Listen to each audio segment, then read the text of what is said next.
Next question کیا ہے کہ جی حضرت سلیمان علیہ السلام کے حکم پہ ان کے جو کاتب تھے، کاتب وحی تھے ان کے، خیر انہوں نے لکھا ہے، سائل نے لکھا ہے کہ وہ کاتب وحی تھے، آصف بن برخیا، انہوں نے ملکہ بلقیس کا جو ہے وہ تخت وہ لے آئے تھے، تو کیا وہ اسباب کے ذریعے اتنا بڑا تخت لے کے آئے تھے یا وہ ما فوق الاسباب لے کے آئے تھے؟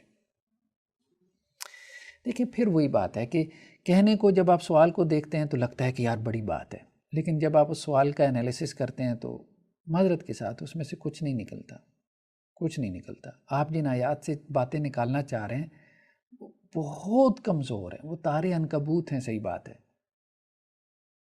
جیسے قرآن نے کہا نا وَإِنَّ أَوْهَنَ الْبُيُوتِ لَبَيْتُ الْعَنْكَبُوتِ، کہ سب سے کمزور گھر کس کا ہوتا ہے؟ مکڑی کا جالا۔ تو معذرت کے ساتھ نہ جائیں اس طرف، بہت کمزور چیزیں ابھی ہم آپ کو دکھا دیتے ہیں۔ ایک شبہ بس ڈال دیا گیا، آپ کو ایک وسوسہ ڈال دیا گیا، یعنی پہلے آپ نے مان لیا کہ جی یہ عقیدہ اب ایک ہے، اب بس ہمیں وہ نکالنا ہی نکالنا ہے قرآن سے۔ ایسے نہ کریں، ایسے نہ کریں۔ ہم نے کہا اللہ کو پکارو، یہ عقیدہ کتنی صراحت کے ساتھ قرآن سے نکل رہا ہے، اور اللہ کو جو ہے وہ واسطوں سے پکارو، یا اولیاء کو اور انبیاء کو پکارو تاکہ وہ آپ کی پکار اللہ کے سامنے رکھیں۔ یہ قرآن سے صراحت سے دکھائیں تو صحیح، ہے ہی نہیں جب قرآن میں، تو کیوں اس میں پڑھ رہے ہیں، کیوں اس میں جا رہے ہیں؟ اگر اللہ نے اس کو جائز ہی رکھنا ہوتا تو اللہ تعالیٰ قرآن میں واضح طور پہ اس کا حکم کیوں نہ دے دیتے، اور اس کے لیے آپ کو یہ تعویلیں کر کے ایسی چیزیں کیوں نکالنی پڑتی ہیں؟ کبھی ترجموں میں اضافے کر کے، کبھی وہ فلاں قصے سے جو ہے وہ معنی خیز انداز میں جو ہے وہ اسے مسائل نکال کے۔ دیکھیں اب ہم اس کو سامنے رکھتے ہیں، ذرا یہ جو آیت کا انہوں نے حوالہ دیا نا، ذرا اس آیت کو ہم سمجھتے ہیں۔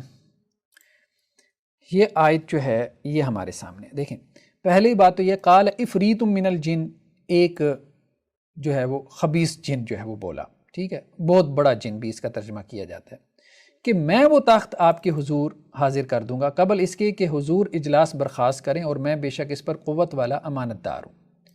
کیا کہا؟ لقوی امین، اس کی قدرت میں تھا، اس لیے تو وہ کہہ رہے قوی ہوں اور امانت دار بھی ہوں، یعنی خیانت نہیں کروں گا۔ کیوں؟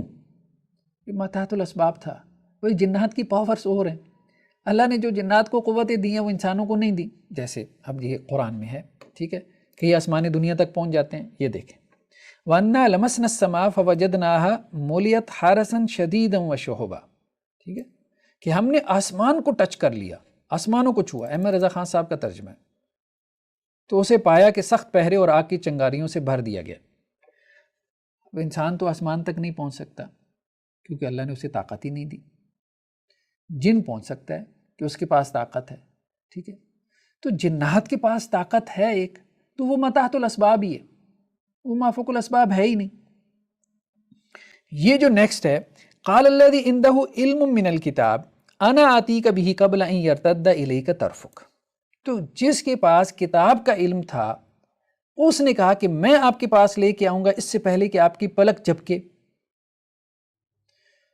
اور جب سلیمان علیہ السلام نے دیکھا تو وہ تخت ان کے پاس پڑا تھا، ٹھیک ہے، یہ دیکھیں، اور اس نے عرض کی جس کے پاس کتاب کا علم تھا کہ میں اسے حضور میں حاضر کر دوں گا ایک پل مارنے سے پہلے، تو اس پہ وہ حاضر ہو گیا، تو حضرت سلیمان علیہ السلام نے کہا ھذا من فضل ربی، یہ میرے رب کا فضل ہے۔ قرآن کیا کہہ رہے ہیں؟ علم من الکتاب، جس کے پاس کتاب کا علم تھا، بھائی یہ کتاب کا علم ذریعہ بنا ہے اس تخت کو لانے میں، کتنی واضح بات ہے، ہم نکال نہیں رہے، قرآن کے الفاظ ہیں، علم کتاب ذریعہ ہے۔ بھائی آپ کتاب کو سمجھے تو صحیح، پہلے اللہ تعالیٰ نے اس کتاب کو شفا بنایا، آپ کے مسائل کا حل بنایا ہے، خود قرآن کہتا ہے کہ اس میں لوگوں کے لیے شفا ہے، ٹھیک ہے، سورہ فاتحہ جو ہے وہ شفا ہے، بہت سی بیماریوں کا علاج ہے، تو یہ سورہ فاتحہ ذریعہ ہے، سبب ہے، واسطہ ہے، وسیلہ ہے، تو یہ اللہ کا کلام ہے، اللہ کے کلام اللہ کی صفت ہے، اللہ کا کلام کہ اللہ کی صفت ہے، یہ قرآن مجید یہ اللہ کا کلام ہے۔ اس سے پہلے جو کتابیں اترتی تھی، ظاہر بات ہے وہ اللہ کا کلام تھی. حضرت سلیمان علیہ السلام کے زمانے میں تورات تھی، وہ اللہ کے نبی ہیں. تو اب اس شخص کے پاس کتاب کا علم ہے، کتاب کا علم ہے، اس بات کو سمجھیں. وہ آسمانی کتاب ہے، وہ اللہ کا کلام ہے جس کا علم اس کے پاس ہے، اور اللہ کا کلام اللہ کی صفت ہے. تو اب آپ دیکھیں قرآن مجید کے ذریعے کینسر کے مریض شفا یاب ہو جاتے ہیں. تو اب قرآن کے ذریعے سے آپ کہہ لیں، قرآن کے واسطے سے کہہ لیں، قرآن کے وسیلے سے کہہ لیں، ہمیں اس میں کوئی سروکار نہیں ہے. ٹھیک ہے بھئی، اللہ کا کلام ہے، ہم تو کہہ رہے ہیں اللہ کی صفات، اللہ کے ناموں کے ذریعے سے جو ہے وہ آپ دعا کر سکتے ہیں، اور ان کے وسیلے سے جو ہے وہ شفا بھی ملتی ہے اور آپ کے کام بھی ہو جاتے ہیں. کس سے؟ اللہ کے کلام. اللہ کا کلام اللہ کا غیر نہیں ہے. اللہ کی کتاب اللہ کا کلام ہے، اور اللہ کا کلام اللہ کا غیر نہیں ہے. اللہ کی صفت ہے، اللہ کی صفت اللہ کی ذات سے جدا نہیں ہے. اس بات کو سمجھنے کی کوشش کریں. تو وہاں وہ علم کتاب سبب بنا ہے، کتاب کا جو علم ہے، ٹھیک ہے، وہ سبب بنا ہے کہ وہ جو تخت تھا ملکہ بلقیس کا، وہ فوراً حضرت سلیمان علیہ السلام کے سامنے موجود ہوا. ٹھیک ہے. تو ایک بات تو یہ ہو گئی کہ یہاں سبب اور ذریعہ موجود ہے، یہ ما تحت الاسباب ہی ہے. دوسری بات یہ ہوگی کہ دیکھیں، اگر یہ ثابت ہو بھی جائے کہ یہاں کوئی سبب اور ذریعہ نہیں ہے، آپ کہتے ہیں جی مادی ذریعہ نہیں ہے، اور بھائی ٹھیک ہے آپ اس کو کہہ دیں کہ یہ مادی ذریعہ نہیں ہے، لیکن ذریعہ تو ہے نا. قرآن مجید ایک ذریعہ تو ہے، آپ کو شفا ملتی ہے بیماریوں سے، تو ٹھیک ہے آپ لیں. ہم نے کب منع کیا ہے؟ ہم نے کب کہا کہ یہ جائز نہیں ہے؟ ٹھیک ہے. اللہ کے ناموں سے اللہ کو پکارنا یہ مادی ذریعہ تو نہیں ہے. اللہ کے ناموں کو وسیلہ بنانا، اللہ کے نام تو مادی ذریعہ نہیں ہے، بنائیں آپ وسیلہ. کس نے منع کیا؟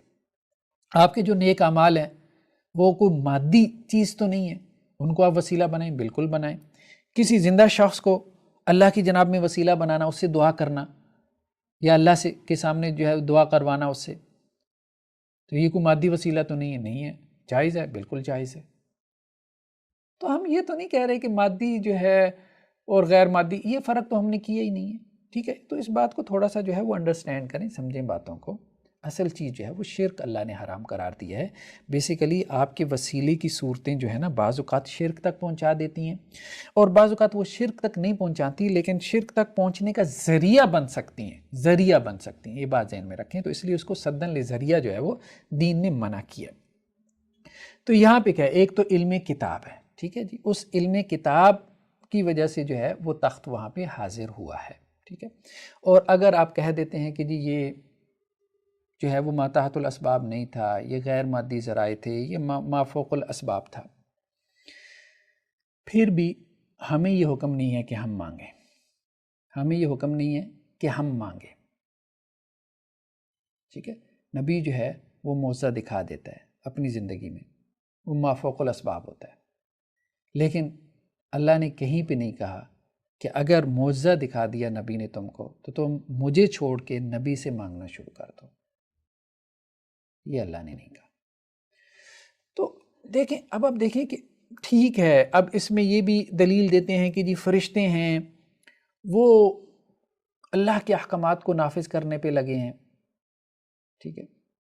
تو جب وہ اللہ کے احکامات کو نافذ کرنے پہ لگے ہیں تو اولیاء میں سے بھی کچھ ایسے ہیں جو فوت ہو جاتے ہیں تو اللہ تعالیٰ ان کو فرشتوں کے ساتھ شامل کر دیتے ہیں، اور وہ بھی فرشتوں کی طرح اللہ کے احکامات کو جو ہے وہ ان کی تنفیذ کرنا شروع کر دیتے ہیں. دیکھیں ایک بات تو یہ ہے کہ یہ خیال شاہ اللہ دہلوی علیہ الرحمہ نے پیش کیا ہے، ان کا خیال ہے، اس کی کوئی کتاب و سنت سے تصدیق نہیں ملتی کہ فوت شدہ جو اولیاء اللہ ہیں اللہ تعالیٰ ان کو فرشتوں کے ساتھ جو ہے وہ اپنے تدبیری امور کی تنفیذ میں لگا دیتے ہیں. ایسا کچھ بھی نہیں. دوسری بات یہ ہے کہ بھلے فرشتے ہوں وہ اللہ کے امور کو امپلیمنٹ کر رہے ہیں، اللہ کی طرف سے جو آرڈر آ رہا ہے اس کی امپلیمنٹیشن کر رہے ہیں، لیکن ہمیں حکم یہی ہے کہ اللہ کو ہی پکارنا ہے، فرشتوں کو نہیں. ہمیں حکم یہی ہے. دیکھیں ابھی آپ کو ہم قرآن مجید کی آیات دکھاتے ہیں. یہ سورہ انبیاء کی آیت نمبر 46، اور وہ یہ کہتے ہیں کہ رحمان نے بیٹا بنا لیا، وہ اس سے پاک ہے. بل عباد مکرمون، جنہیں وہ رحمان کا بیٹا کہہ رہے ہیں وہ اللہ کے باعزت بندے ہیں.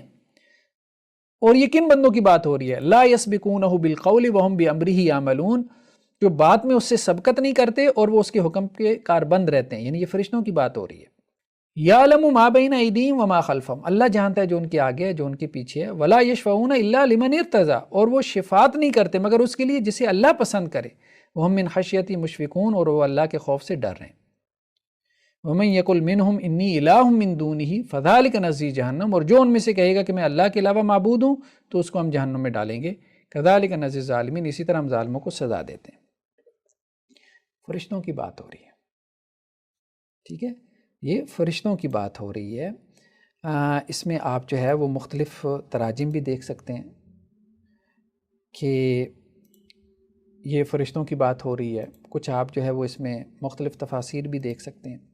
تو اللہ تعالیٰ یہ کہہ رہے ہیں کہ یہ کہتے ہیں کہ اللہ نے جو ہے وہ بیٹا بنا لیا، یعنی فرشتوں کو جیسے کہتے تھے کہ وہ اللہ کی بیٹیاں، حالانکہ فرشتے تو اللہ سے گفتگو میں پیچھے پیچھے رہتے ہیں اور اللہ کے ہر حکم پہ عمل پیرا رہتے ہیں، اور اللہ تعالیٰ کو بھی پتہ ہے فرشتوں کا اگلا اور پچھلا، ٹھیک ہے۔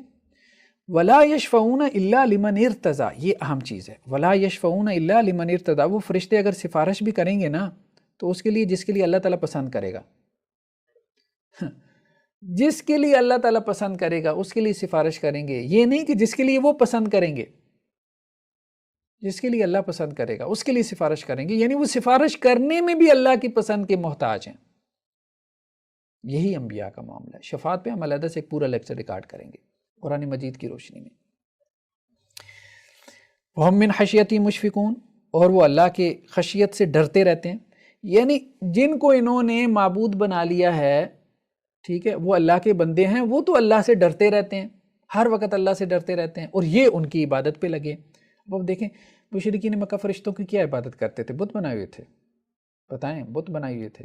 نہیں، بت تو نہیں بنائے تھے، یہی دعا کرنا، یہی تو عبادت تھی، اور کیا تھا؟ ان کو سفارشی ماننا اللہ کے ہاں، کہ اللہ کی بیٹیاں ہیں، جیسے بیٹی جو ہے وہ اپنے باپ سے منوا ہی لیتی ہے، یہ عقیدہ تھا ان کا۔ تو کہا گیا کہ نہیں، ولا یشفعون الا لمن ارتضی، اگر وہ سفارش بھی کریں گے اللہ کی مرضی ہوگی تو کریں گے، اور جس کے حق میں اللہ کی مرضی ہوگی اس کے حق میں کریں گے۔ یہ ایسی ہے کہ جیسے ہم کسی کو جو ہے وہ انعام دلوا دیتے ہیں، کسی کے ہاتھ انعام، جیسے میں نے دینا ہے کسی کو، ریوارڈ دینا ہے، مثال کے طور پہ میرے اسٹوڈنٹس ہیں، ایک کلاس ہے، ٹھیک ہے، اب میں نے بچوں کا امتحان لیا، اب اس میں کچھ بچوں نے اچھا پرفارم کیا تو میں ان کو انعام دلوانا چاہتا ہوں، لیکن میں اپنے ہاتھ سے نہیں، کسی کے ہاتھ سے دلوا دیتا ہوں۔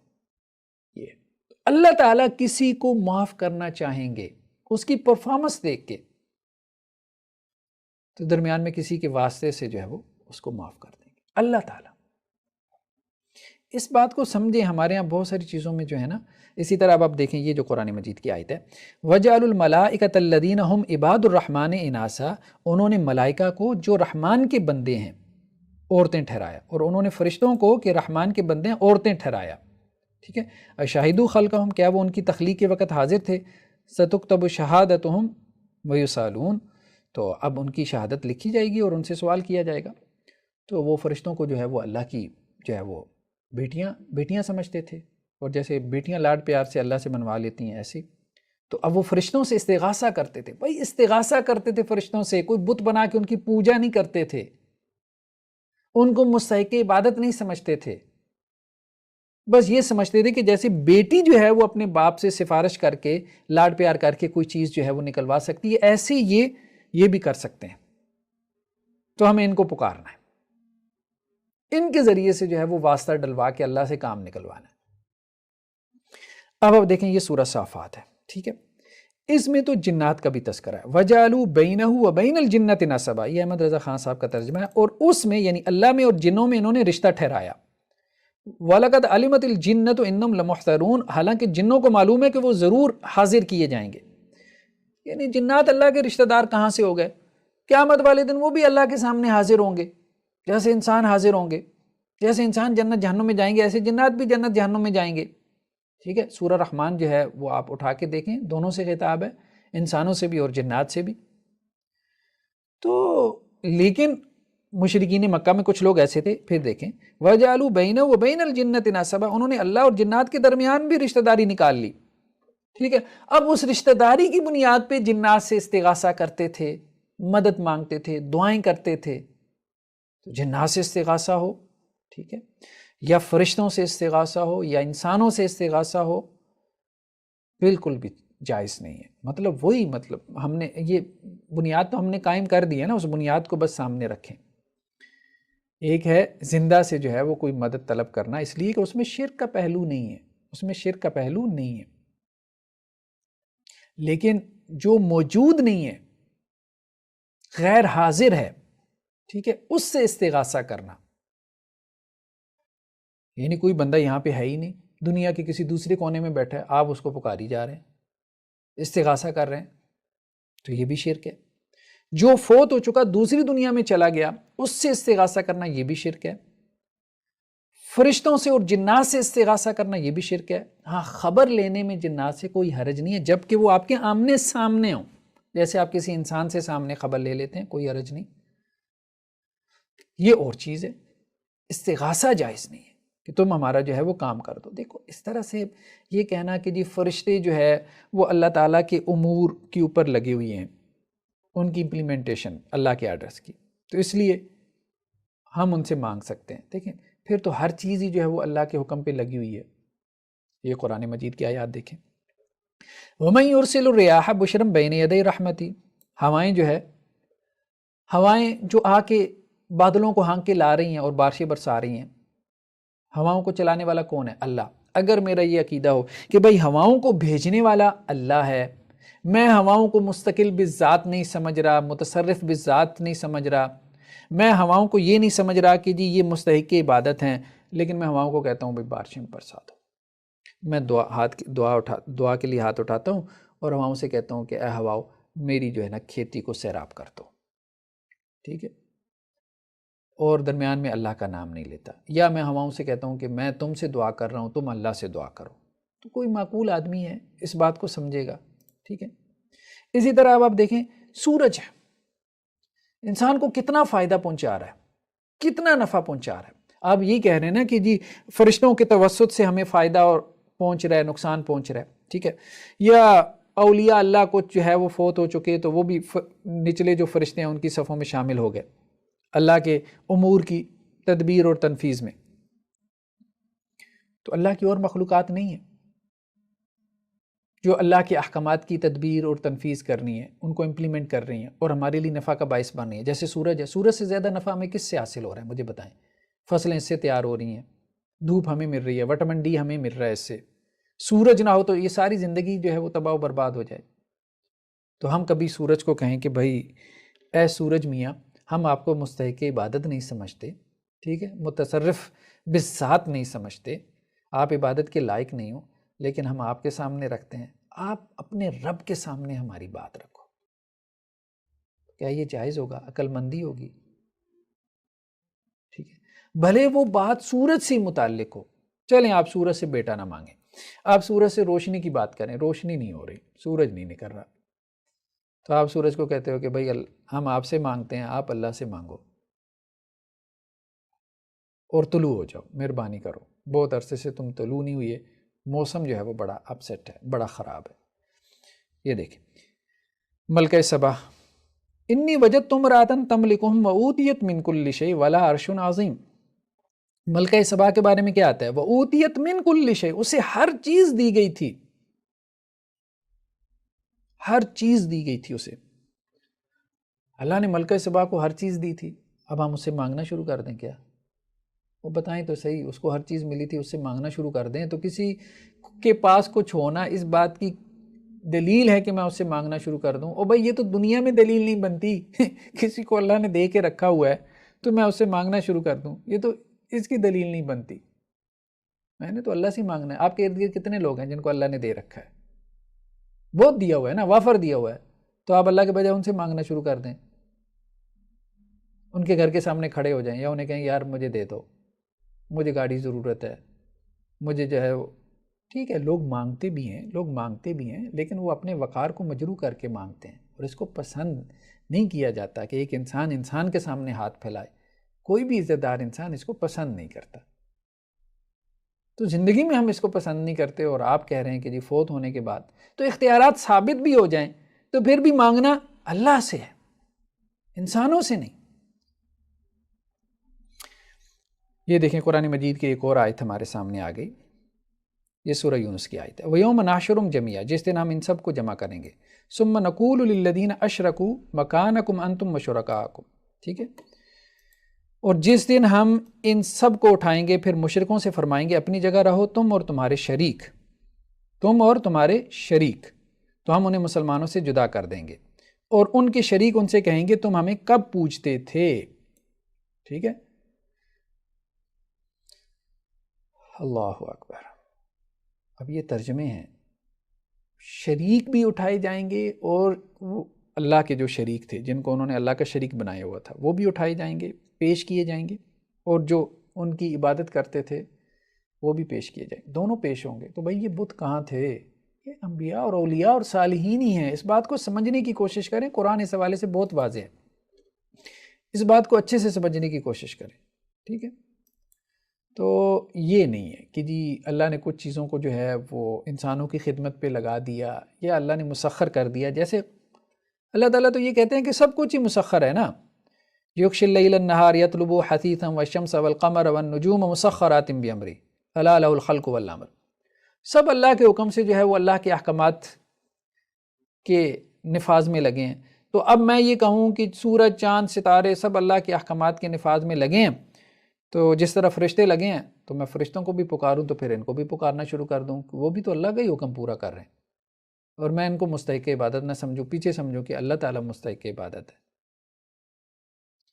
مطلب کیسی باتیں کر رہے ہیں اور آپ کیسے رستے کھول رہے ہیں؟ اور یقین مانیں ابھی یہ 1-2 دن پہلے کسی صاحب نے ویڈیو شیئر کی ہے، اس میں لال شہباز قلندر ان کا باقاعدہ مجسمہ اسٹیچو بنا لیا بھائی، اب وہ باتیں رہ گئیں، تصویریں بنا کے لوگ گھروں میں لٹکاتے تھے اور سامنے ایسے جیسے وہ ہندوؤں میں پرنام ہوتا ہے نا، صبح اٹھ کے نماز پڑھی کوئی نہیں، تصویر کے سامنے کھڑے ہو گئے، اب وہ باتیں دور رہ گئیں، اب اسٹیچوز بنا کے باقاعدہ جو ہے وہ ان کا طواف کیا جا رہا ہے اولیاء اللہ کا، ان کے مزاروں کے اوپر، اور آپ کہتے ہیں شرک کوئی نہیں ہو رہا، شرک کوئی نہیں ہو رہا۔ پھر بھائی پھر شرک یہ نہیں ہے تو پھر کیا ہے دنیا میں شرک؟ اب ہمیں بات سمجھ میں نہیں آتی۔